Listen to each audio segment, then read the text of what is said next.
विद्यार्थी मित्रांनो, तुम्हाला माहित आहे का 95% विद्यार्थी फिजिक्स मधील प्रॉब्लेम सॉल्व्ह करत नाहीत, कारण त्यांना प्रॉब्लेम सॉल्व्ह करण्याच्या स्टेप्सच माहित नाही. तर विद्यार्थी मित्रांनो, आज मी तुम्हाला अशा 6 स्टेप्स सांगणार आहे की ज्या फिजिक्स मध्ये प्रॉब्लेम सॉल्व्ह करण्यासाठी खूप इम्पॉर्टंट आहेत.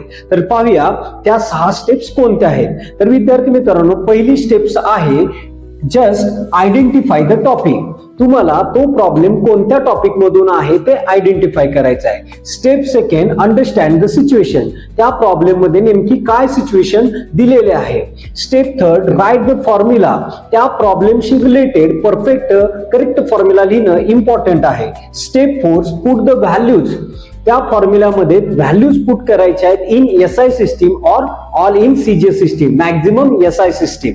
स्टेप 5 आहे calculations by using log table. Log टेबलच्या सहाय्याने परफेक्ट आन्सर साठी आपल्याला राईट कॅल्क्युलेशन्स करायचं आहे. आणि स्टेप सेकंड, आन्सर लिहायचा आहे विथ युनिट. जर विद्यार्थी मित्रांनो अशाच काही इम्पॉर्टंट टिप्स जर तुम्हाला हव्या असतील फिजिक्स रिलेटेड तर मला नक्कीच फॉलो करा.